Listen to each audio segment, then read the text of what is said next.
우리가 아는 세종대왕은 한글을 창제하고 백성을 깊이 사랑하는 마음으로 어진 정치를 펼쳤던 위대한 성군이시죠. 하지만 만약 그분이 단순히 애민 군주를 넘어 당시로서는 가장 파격적인 과학혁명가였다면 믿으시겠습니까? 그것도 유교적 이상을 바탕으로 말이죠.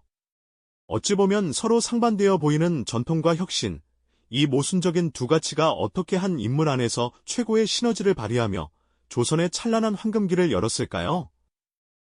오늘은 우리가 미처 알지 못했던 세종대왕의 숨겨진 지혜, 바로 유교적 통치 철학과 첨단 과학기술의 독특한 만남을 탐구하는 여정으로 여러분을 초대하려 합니다. 단순한 위인전이 아니라 시대를 앞서간 통찰력과 지혜의 비밀을 파헤쳐보는 흥미로운 이야기가 될 겁니다. 세종대왕이 왕위에 오르던 15세기 초, 조선은 겉으로는 평화로워 보였지만 사실 깊은 위기감에 휩싸여 있었습니다.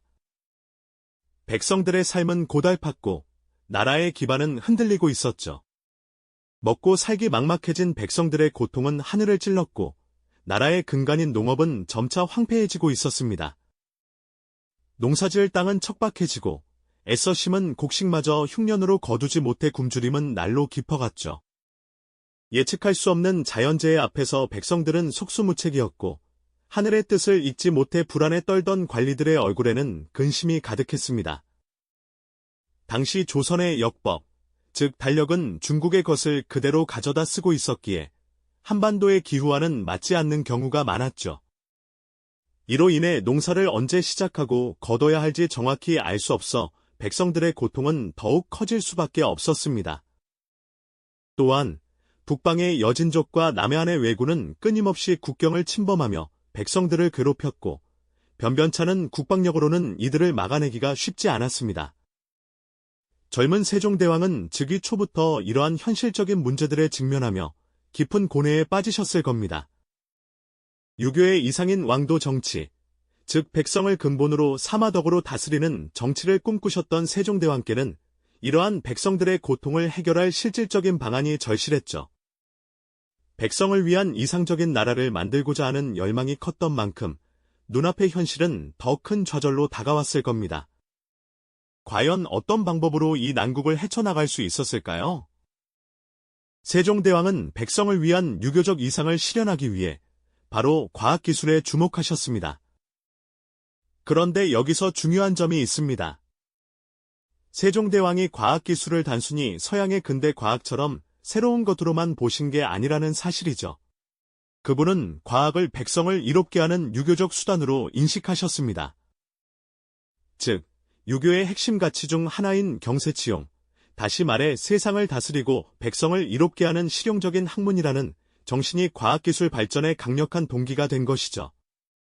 학문은 단순히 책상 위에서만 머무는 것이 아니라 백성의 삶에 직접적으로 도움이 되어야 한다는 깊은 통찰이었습니다. 이러한 통찰력은 지편전을 중심으로 한 학자들의 연구 분위기 조성으로 이어졌습니다. 세종대왕은 젊고 유능한 학자들을 지편전에 모아 밤낮 없이 연구하고 토론하게 하셨죠.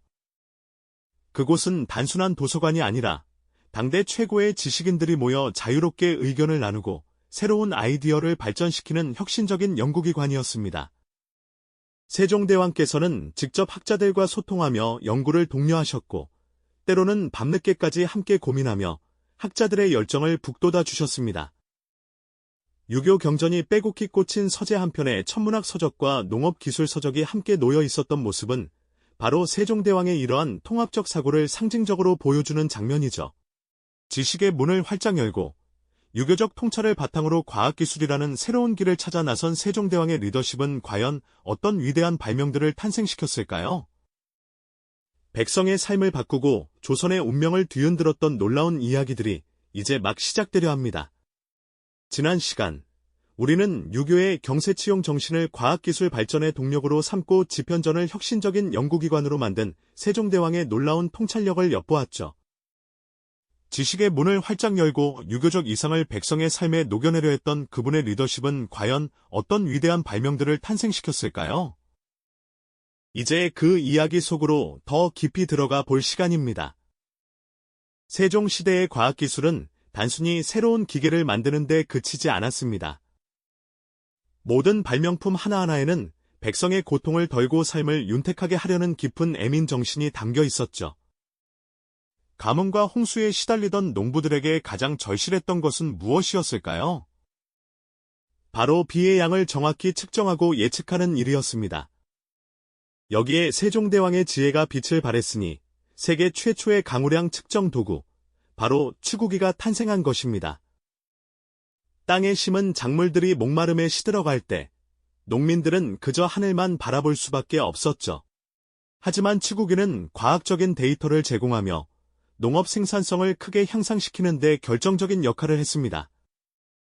빗물이 고이는 작은 통 하나가 조선 팔도 백성들의 얼굴에 희망의 빛을 들이우는 거대한 변화를 가져온 것이죠.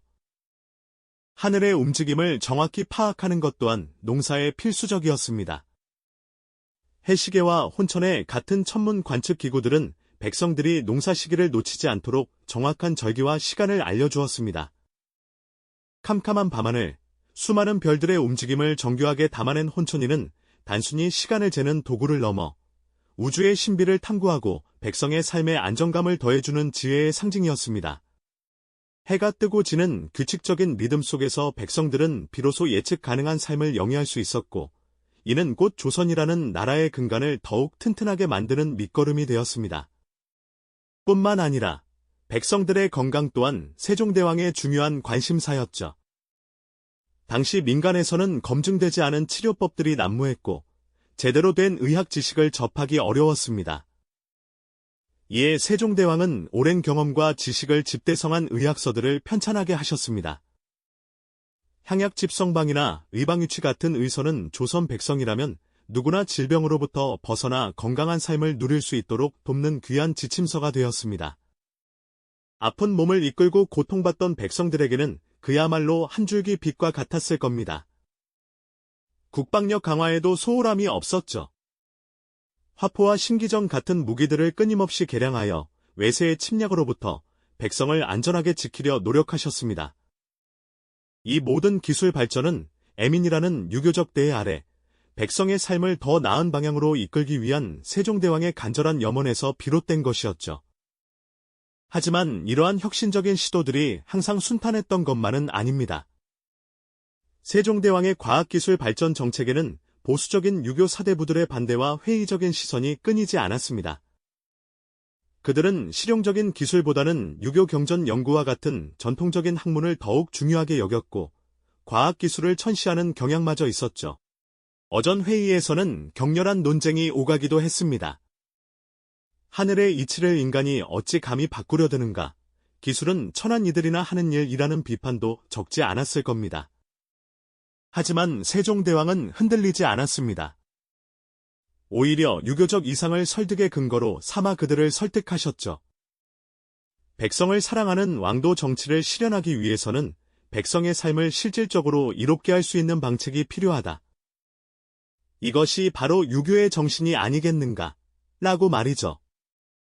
밤늦도록 학자들과 함께 연구에 몰두하고 때로는 직접 현장을 찾아 백성들의 고통을 살피며 기술 개발의 필요성을 몸소 보여주셨습니다. 이러한 굳건한 의지와 탁월한 리더십 덕분에 기술적 한계와 반대 세력의 저항을 극복하고 위대한 발명들을 현실로 만들 수 있었습니다.